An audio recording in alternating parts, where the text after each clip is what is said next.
ভয়ঙ্কর। রহমতের নবী এশার নামাজ পড়ে আম্মাজান আয়েশার হুজরায় ঘুমায় গেলেন। তন্দ্রাচ্ছন্ন নবী বলেন, আমি ঘুমাইলে চোখ বন্ধ থাকে, আমার অন্তর ঘুমায় না। হঠাৎ করে রাতের গভীরে আমার কানের মধ্যে শুনি কে যেন কান্না করতেছে। নবী বলেন, আমার ঘুম ভেঙে গেল এই গভীর রাতে কে কান্না করে। রহমতের নবী বলেন, আমি উঠলাম, উঠিয়া আমি বিছানার থেকে বের হয়ে গেলাম। নজর দিয়ে দেখি আমার হুজরার পাশেই তো মসজিদে নববী। নজর দিয়ে দেখি আমার এক সাহাবী নামাজে দাঁড়ায় দাঁড়ায় গভীর রাতে কান্না করে। আমি রহমতের নবী হঠাৎ চমকে উঠলাম, কোন সাহাবী এই গভীর রজনীতে কাঁদে? ভালো করে নজর করে দেখি আল্লাহর পেয়ারা সাহাবী আমার আবু বকর গভীর রজনীতে নামাজে দাঁড়ায় কান্না করে। আমি বাহিরে অপেক্ষমান, আবু বকর হাউমা করে কান্না করে নামাজ শেষ করে বের হয়। আমাকে দেখে আবু বকর আতঙ্কিত হয়ে গেল। আমি প্রশ্ন করলাম, হে আবু বকর, আপনি গভীর রাতে নামাজে দাঁড়ায় কান্না করলেন কেন? আবু বকর চোখের পানি ছেড়ে বলেন, ইয়া রাসূলুল্লাহ, আল্লাহর আযাবের ভয় আমি নামাজে দাঁড়ায় কান্না করেছি, একটা আয়াত পড়ে পড়ে কাঁদছি।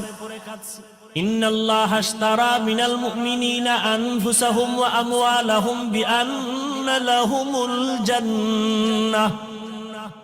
আল্লাহ পাক বলেছেন, মুমিনের জান মাল আমি আল্লাহ কিনে নিয়েছি, বিনিময়ে মুমিনকে জান্নাত দিয়েছি। নবী বলেন, আবু বকর এটা খুশির খবর, এখানে কান্নার কি পাইলেন? আবু বকর বলেন, ইয়া রাসূলুল্লাহ, আপনি জানেন আমি ব্যবসা করি, কাপড়ের দোকান দেই। আজকে সকালবেলা একজন মহিলা আমার দোকানে এসে বহুদিন আগের কেনা কাপড়টা ফিরাইয়া টাকা নিয়ে গেল। আমি প্রশ্ন করছিলাম, মা কেন কাপড় ফিরে টাকা নেন? মহিলা একটা জবাব দিয়েছে, তোমার দোকানের কাপড় আমার পছন্দ হয় না, এজন্য ফিরাইয়া দিলাম। আমি আল্লাহর এই আয়াত পড়ে কান্না করেছি। আল্লাহ যে বলেছেন মুমিনের জানমাল আমি নিলাম, মুমিনকে জান্নাত দিয়ে দিলাম।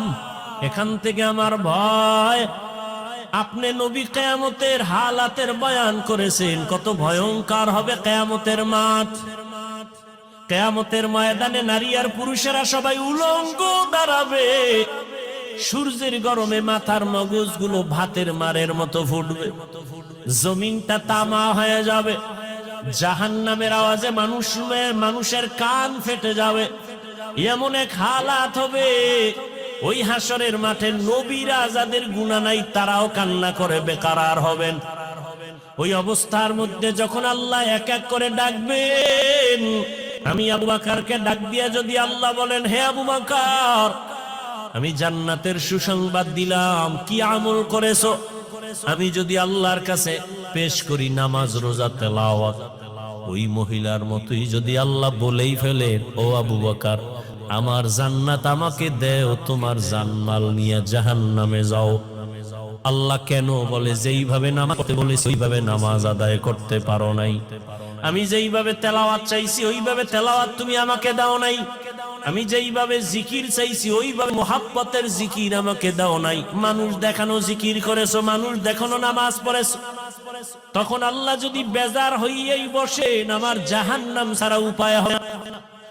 আর হে নবী, আমি চিন্তা করে দেখলাম দুনিয়াতে সূর্যের গরম সহ্য করতে পারি না, জাহান্নামের আগুন আরো কত ভয়ঙ্কর হবে, কেমন করে সহ্য করব? ভাই আমি কান্না করেছি। রহমতের নবী কাঁদেন আর বলেন, আবু বকর, ওই হাসরের ময়দানের কথা যখন আমার মনে পড়ে আমিও চোখের পানি ধরে রাখতে পারি না। কিয়ামতের ময়দানে কেমন ভয়ঙ্কর অবস্থা হবে যে নবীরা কান্না শুরু করবেন। আমার উম্মতের কি হালাত হবে?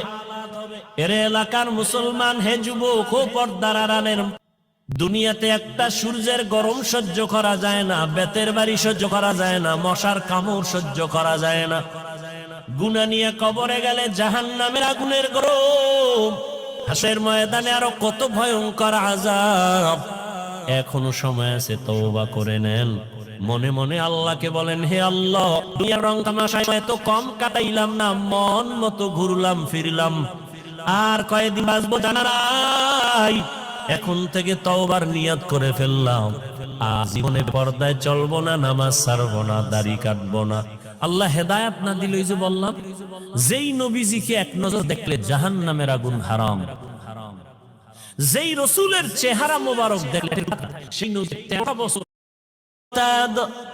ومن يضلل فلن تجد له وليا مرشدا।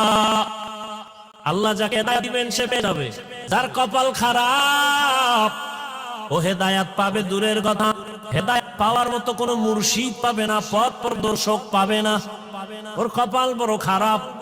রহমতের নবীকে দেখলো, 13 বছর কালেমা পড়ে না আবু জাহাল, আর ওমর 27 দোষ দিয়ে নবীর কল্লা কাটতে গিয়া কালেমা পড়িয়া তরবারি নিয়ে আবার দাঁড়ায় গেল। ওমর দাঁড়ায় বলে, এই বেঈমান মুশরিকেরা, মুহাম্মদের বিরুদ্ধে একটা কথা যদি বলো, আমি ওমরের সামনে দাঁড়াও, আমার তরবারি ফয়সালা করবে, মুহাম্মদের প্রয়োজন হবে না। এমন পাওয়ার দান করেছেন, ওমর যেই রাস্তা দিয়া হাঁটে শয়তান ওই রাস্তায় ঢুকতে ভয় পায়। हर के तारत खौफे हकदार दिल मदाम जन्नतुल मअवा देहद राम काम जुज़बा हक चीज़े मखाज इंसो जा फजले उ आमस्ते दर जुमला जहा। दुनियाটা তো পরীক্ষার হল, কি হবে?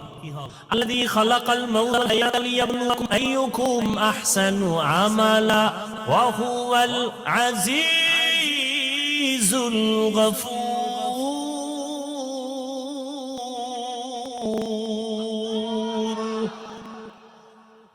আল্লাহ বলেন, দুনিয়াটা পরীক্ষার হল, আমি আমলের পরীক্ষা নিব। পরীক্ষার হলে ঢোকার পরে প্রশ্নের উত্তর উল্টা লেখলো, বাধা দেয় না, দেয়নি, দেয়, ভালো লাগবে তাকেও কোনো আলাদা ছাড় দেয় না। দুনিয়াটা পরীক্ষার হল, পরীক্ষার হল মানে স্বাধীনতা।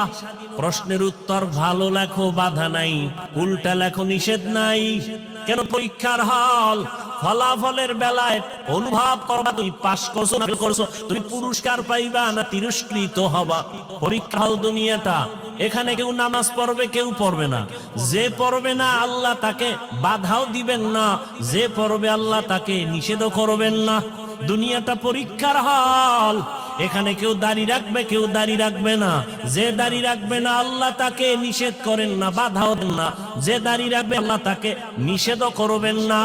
যে দাড়ি রাখে না সেও যেই আসমানের সূর্যের আলো ভোগ করবে, যে দাড়ি রাখবে সে একই সূর্যের আলো ভোগ করবে। দাড়িওয়ালা মুমিন যেই গাছের ফল খাওয়ার স্বাধীনতা পায়, যে মুমিন না সেও ওই ফল খাওয়ার স্বাধীনতা আছে। কেন? বলে পরীক্ষার হল, বাধা দেওয়ার জায়গা না, সবাই স্বাধীন। ফলাফলের বেলায় দেখা যাবে তুমি জান্নাতি না জাহান্নামী।